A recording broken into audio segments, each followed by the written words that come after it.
Good morning student. मैं doctor Hemlata Akodiya. MA final में वित्त मंत्रालय के बारे में हम पढ़ रहे थे। पिछले वीडियो में मैंने आपको वित्त मंत्रालय के आर्थिक कार्य विभाग के बारे में बताया था। इस वीडियो में हम व्यय विभाग के बारे में बात करेंगे। व्यय विभाग केंद्रीय सरकार और राज्य वित्त पोषण से संबंधित मामलों में सार्वजनिक वित्तीय प्रबंधन प्रणाली का निरीक्षण करने के लिए नोडल विभाग है।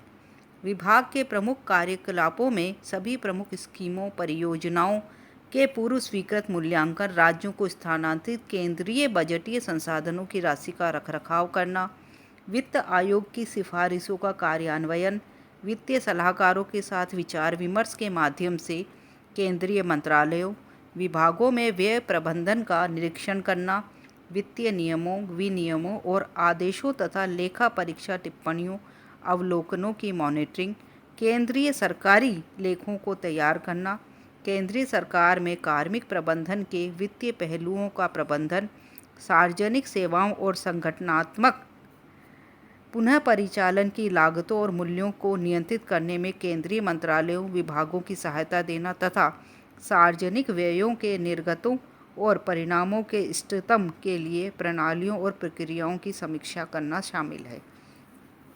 व्यय विभाग में निम्नांकित प्रमुख प्रभाग है। पहला है संस्थापना प्रभाग। संस्थापना प्रभाग संयुक्त सचिव के तहत कार्य करता है तथा सभी केंद्रीय सरकारी कर्मचारियों की वेतन संरचना और सेवा शर्तों का निर्धारण, मजदूरी नीति का निर्धारण, वेतनमानों में संशोधन, पदों के सृजन, वेतन निर्धारण के मूलभूत सिद्धांतों, मकान किराया भत्ता, यात्रा, दैनिक भत्ता, महंगाई भत्ता और केंद्रीय सरकारी कर्मचारियों के संबंध में विभिन्न अन्य प्रतिपूर्ति भत्तों के बारे में कार्यवाही करता है। यह व्यय विभाग से संबंधित प्रशासनिक मामलों के लिए भी उत्तरदायी है। दूसरा प्रभाग है वेतन अनुसंधान एकक। वेतन अनुसंधान एकक की स्थापना 1968 में की गई थी। इसका मुख्य कार्य केंद्रीय सरकार के सिविलियन कर्मचारियों तथा केंद्र शासित प्रशासन के कर्मचारियों के वेतन और अन्य प्रकार के भत्तों पर किए गए वास्तविक व्यय तथा इन कर्मचारियों की संख्या के संबंध में आंकड़ों का संग्रहण, संकलन और विश्लेषण करना है। यह एकक केंद्र सरकार के सिविल कर्मचारियों के वेतन भत्तों पर लघु पुस्तिका नाम से एक वार्षिक पुस्तिका भी प्रकाशित करता है। यह ब्रोशर केंद्र सरकार के विभिन्न मंत्रालयों विभागों द्वारा वेतन एवं विभिन्न प्रकार के भत्तों जैसे कि उनके नियमित कर्मचारियों के संबंध में महंगाई भत्ता, मकान किराया भत्ता, नगर प्रतिपूर्ति भत्ता, समयोपरि भत्ता आदि पर किए गए व्यय के संबंध में सांख्यिकीय सूचना उपलब्ध कराता है। अगला प्रभाग है एकीकृत वित्त एकक। एकीकृत वित्त एकक संयुक्त सचिव और वित्तीय सलाहकार के अधीन कार्य करता है तथा मांग संख्या 38 व्यय विभाग के तहत व्यय और बजट से संबंधित प्रस्तावों को देखता है, जिनमें व्यय विभाग, महालेखा नियंत्रक, केंद्रीय पेंशन लेखा कार्यालय, वित्त आयोग प्रभाग, कर्मचारी निरीक्षण एकक, लागत लेखा शाखा और मुख्य लेखा नियंत्रण के लिए संस्थापना बजट को शामिल करते हुए सचिवालय की सामान्य सेवाएं तथा शासकीय लेखा और वित्त संस्थान, राष्ट्रीय वित्तीय प्रबंधन संस्थान और अंतर्राष्ट्रीय निकाय में योगदान तथा नई पेंशन स्कीम के लिए केंद्रीय रिकॉर्ड कीपिंग एजेंसी के लिए सेवा प्रभारों के भुगतान से संबंधित बजट शामिल है। अगला जो प्रभाग है वह है राज्य वित्त प्रभाग। व्यय विभाग का राज्य वित्त प्रभाग योजना आयोग संबंधित नोडल मंत्रालय की सिफारिश पर राज्य सरकार की योजना नियुक्तियों और वित्तीय आयोग की सिफारिश पर गैर योजना नियुक्तियों सहित राज्य सरकार की वित्तीय व्यवस्था से संबंधित सभी मामलों को देखता है। यह प्रभाग उधार लेने की अधिकतम सीमा निर्धारित करने, अनुच्छेद 293 के अंतर्गत उधार लेने की अनुमति प्रदान करने, भारतीय रिजर्व बैंक के साथ सघन समन्वय में अर्थोपाय की स्थिति का प्रबोधन करने, संबंधित वित्त आयोग आदि द्वारा यथासंस्तुत ऋण को बट्टे खाते डालना, सहित राज्य सरकारों की उधार संबंधी आवश्यकताओं का आकलन करने के मामले को भी देखता है। अगला जो प्रभाग है वह है वित्त आयोग प्रभाग। वर्ष 2008-9 12वें वित्त आयोग के अवार्ड अवधि का उपांतिम वर्ष था। 30 दिसंबर 2009 को 13वें वित्त आयोग ने अपनी रिपोर्ट प्रस्तुत की। आयोग के समग्र दृष्टिकोण समावेशी तथा हरित समृद्धि संवर्धनकारी राजकोषीय संघवाद की अभिप्रेरण पर संकेंद्रित है। वित्त मंत्रालय का वित्त आयोग प्रभाग आयोग की रिपोर्ट की समीक्षा करके निर्णय लेने के प्रयास में संलग्न है। अगला जो प्रभाग है योजना वित्त प्रभाग। योजना वित्त प्रभाग का सरोकार मुख्यतः केंद्रीय योजना के संबंधित मामलों से है। योजना वित्त प्रभाग वित्त मंत्रालय के भीतर एक झरोखे के रूप में कार्य करता है, जो परियोजना और क्षेत्रीय नीतिगत स्तरों पर केंद्र सरकार के विकास संबंधी कार्यकलापों का संपूर्ण चित्र प्रस्तुत करता है। विकास संबंधी स्कीमों और परियोजनाओं के संबंध में बेहतर परियोजना निरूपण, आउटपुट पर विशेष बल, डिलीवरेबल्स प्रभाव आकलन, परियोजनाकरण और कन्वर्जेंस के जरिए विकासात्मक व्यय की गुणवत्ता पर ध्यान केंद्रित किया गया है। बच्चों, व्यय विभाग का अगला प्रभाग है कर्मचारी निरीक्षण एकक। कर्मचारी निरीक्षण एकक का गठन 1964 में प्रशासनिक दक्षता के साथ साथ विकसित होते हुए निष्पादन मानकों और कार्य प्रतिमानों के अनुरूप सरकारी संगठनों की स्टाफिंग में किफ़ायत बरतने के उद्देश्य से किया गया था। वैज्ञानिक और तकनीकी संगठन कर्मचारी निरीक्षण एकक के कार्य क्षेत्र में नहीं आते हैं, लेकिन विभागाध्यक्ष द्वारा गठित समिति, जिसमें कर्मचारी निरीक्षण एकक का प्रतिनिधि मुख्य सदस्य होता है, ऐसे संगठनों की स्टाफिंग का अध्ययन करती है। अगला जो प्रभाग है वह है मुख्य सलाहकार लागत का कार्यालय। मुख्य सलाहकार लागत का कार्यालय लागत लेखा मामलों पर मंत्रालयों और सरकारी उपक्रमों को सलाह देने के लिए उत्तरदायी है। मुख्य सलाहकार लागत कार्यालय एक प्रभाग है जो कि व्यय विभाग में कार्य कर रहा है। यह एक व्यावसायिक दक्षता प्राप्त निकाय है जिसके कर्मचारी लागत संधि लेखाकार है। अगला प्रभाग है मुख्य लेखा नियंत्रक। मुख्य लेखा नियंत्रक मंत्रालय के लेखांकन संगठन का समग्र प्रभारी है, जिसकी सहायता के लिए 3 लेखा नियंत्रक, 2 उपलेखा नियंत्रक, 36 वरिष्ठ लेखा अधिकारी, वेतन एवं लेखा अधिकारियों तथा विभिन्न स्तरों पर लगभग 300 अन्य कर्मचारी कार्यरत हैं। मुख्य लेखा नियंत्रक कार्यालय के महत्वपूर्ण कार्य संक्षेप में निम्नवत है। मुख्य लेखा नियंत्रक वित्त मंत्रालय के 5 विभागों यथा आर्थिक कार्य विभाग, व्यय विभाग, राजस्व विभाग, विनिवेश विभाग एवं वित्तीय सेवा विभाग की अदायगियों, लेखांकन और आंतरिक लेखा परीक्षा के कार्यों को देखता है। मुख्य लेखा नियंत्रक का एक और महत्वपूर्ण कार्य वित्तीय रिपोर्टिंग है। वित्त मंत्रालय के लिए मासिक लेखों और वार्षिक लेखों को समेकन हेतु महालेखा नियंत्रक के कार्यालय को भेजता है। लेखों के विभागीकरण की स्कीम के लिए प्रबंधन लेखों की प्रणाली पर विचार किया गया है। मुख्य लेखा नियंत्रक प्रत्येक विभाग के सचिवों को सूचना के लिए आय और व्यय का मासिक और त्रैमासिक समीक्षा तैयार करता है। संक्षिप्त विवरणों को मंत्रालय की वेबसाइट पर अपलोड किया गया है। आंतरिक लेखा परीक्षा का उत्तरदायित्व मुख्य लेखा नियंत्रक का है। वित्त मंत्रालय में आंतरिक लेखा परीक्षा में विंग सभी डीडीओ, संबद्ध और अधीनस्थ कार्यालयों, सार्वजनिक भविष्य निधि, विशेष जमा स्कीम और वरिष्ठ नागरिक जमा स्कीम जैसे सरकारी स्कीमों का रखरखाव करने वाले बैंकों सहित सभी की लेखा परीक्षा को भी शुरू किया है। आंतरिक लेखा परीक्षा के क्षेत्राधिकार में लगभग 130 डीडीओ है। चालू वित्तीय वर्ष में 50 लेखा परीक्षा शुरू किए गए हैं। अगला जो प्रभाग है वो है महालेखा नियंत्रक।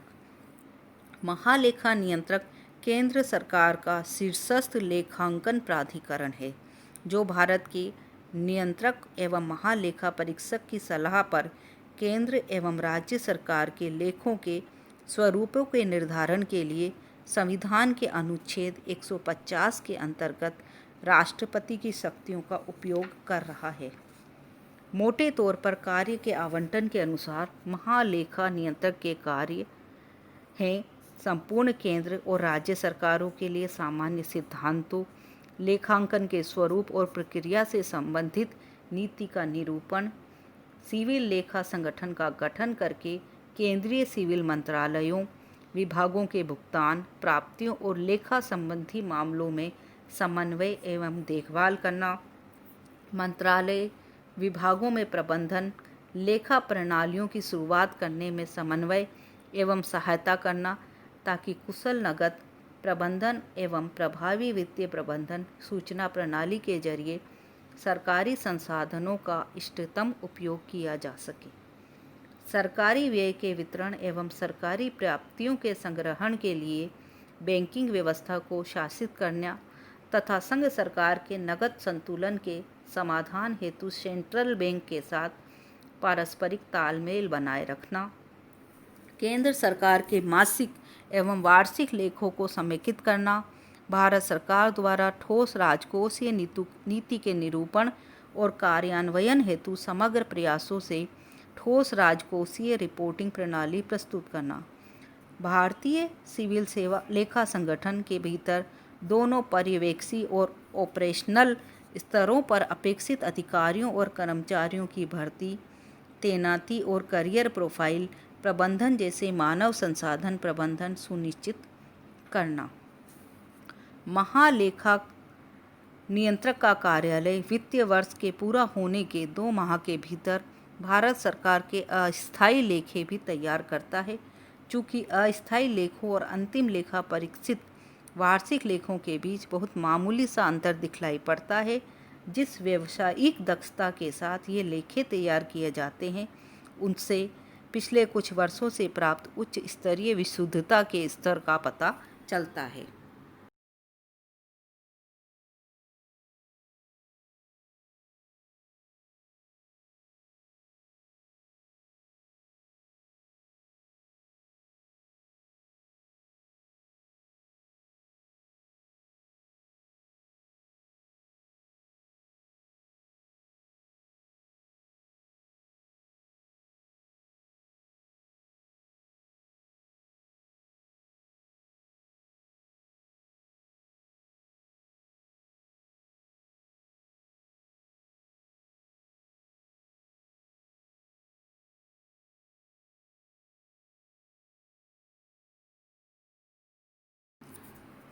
बच्चों, व्यय विभाग का अगला प्रभाग है केंद्रीय पेंशन लेखा कार्यालय।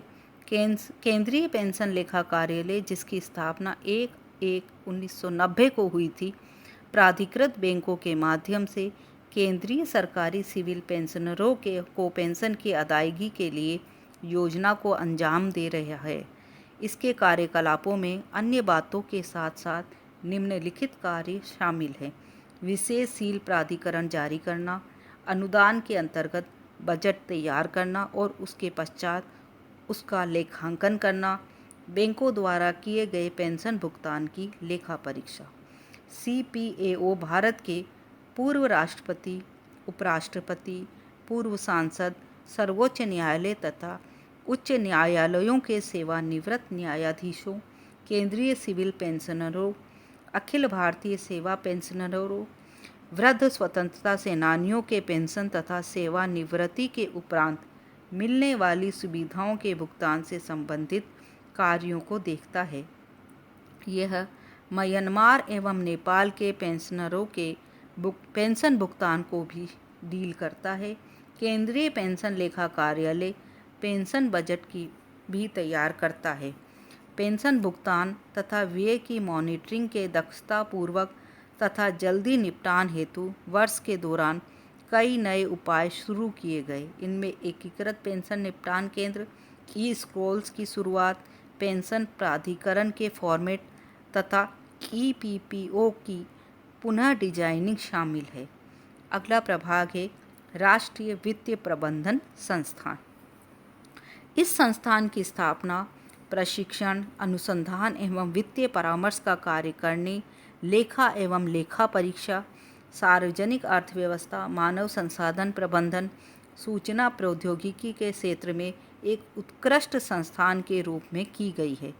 जिन प्राथमिक उद्देश्यों के लिए इस संस्थान की स्थापना की गई है वे हैं वरिष्ठ तथा माध्यमिक स्तर पर पुनश्चर्या पाठ्यक्रमों के आयोजन के साथ साथ प्रतिभागी सेवाओं के समूह का अधिकारियों के लिए अनवरत प्रशिक्षण और व्यावसायिक शिक्षा का आयोजन करना, उच्चतम स्तर की व्यावसायिक सक्षमता और व्यवहार को बढ़ावा देने के लिए वित्तीय प्रबंधन संस्थान के क्षेत्र में उत्कृष्टता के केंद्र के रूप में संस्थान स्थापित करना, लेखा परीक्षा, वित्तीय और राजकोषीय प्रबंधन और उससे संबंधित विषयों के क्षेत्र में अनुसंधान, परामर्शदात्री अध्ययनों को आरंभ तथा बढ़ावा देना, एसोसिएट सेवाओं, केंद्र राज्य सरकारों के अधिकारियों और सार्वजनिक क्षेत्र के उपक्रमों संस्थानों के अधिकारियों के लिए वित्तीय और राजकोषीय प्रबंधन में शिक्षा को बढ़ावा देना, अंतर्राष्ट्रीय प्रशिक्षण कार्यक्रमों का आयोजन करने तथा वित्तीय एवं लेखा विशेषकर सरकारी और सार्वजनिक क्षेत्र के संस्थानों में शेष बचे कार्य में हुई प्रगति के संदर्भ में उसे अद्यतन करना। उपयुक्त उद्देश्यों के लिए राष्ट्रीय वित्तीय प्रबंधन संस्थान ने सरकार में उच्च स्तर के वित्तीय कार्यों को सही ढंग से निपटाने की दृष्टि से 6 केंद्रीय ग्रुप का और लेखा सेवाओं के परिवीक्षाधीनों को 44 हफ्तों का व्यावसायिक प्रशिक्षण प्रदान किया है। यह प्रशिक्षण वित्तीय प्रबंधन, सूचना प्रौद्योगिकी, मानव संसाधन विकास, मात्रात्मक तकनीकों तथा परियोजना प्रबंधन के महत्वपूर्ण क्षेत्रों को कवर करता है। NIFM केंद्र तथा राज्य सरकारों का तथा साथ ही विदेशों के सेवारत अधिकारियों को व्यापार प्रबंधन में 2 वर्षीय स्नातकोत्तर डिप्लोमा के आयोजन से एकीकृत मिड करियर व्यावसायिक प्रशिक्षण के लिए भी अवसर प्रदान करता है। कार्यक्रम का उद्देश्य वित्तीय प्रबंधन के समसामयिक मुद्दों तथा सार्वजनिक और निगमित अभिशमन में सर्वोत्तम कार्य पद्धतियों से परिचय कराना है। यह संस्थान वित्तीय नियमों की समीक्षा, नगद लेखों को एक्सेल प्रणाली में तब्दील करने, बजटीय मैनुअलों के प्रापण को तैयार करने तथा अर्थव्यवस्था, दक्षता एवं प्रभावकारिता में सुधार लाने के लिए एक खाका सुझाने की दृष्टि से स्वायत्त शासी निकायों के वित्तीय प्रबंधन की समीक्षा जैसे विशिष्ट क्षेत्रों में परामर्श की पेशकश भी करता है। राष्ट्रीय वित्तीय प्रबंधन संस्थान सोसाइटी के पंजीकरण अधिनियम 1860 के अंतर्गत एक पंजीकृत सोसाइटी है। सोसाइटी के साधारण निकाय के अध्यक्ष भारत सरकार के वित्त मंत्री होते हैं। राष्ट्रीय वित्तीय प्रबंधन संस्थान सोसाइटी शासक मंडल की अध्यक्षता द्वारा की जाती है। ये तो है वित्त मंत्रालय का व्यय विभाग। अगला विभाग है राजस्व विभाग। उसके बारे में हम अगले वीडियो में जानकारी प्राप्त करेंगे। धन्यवाद।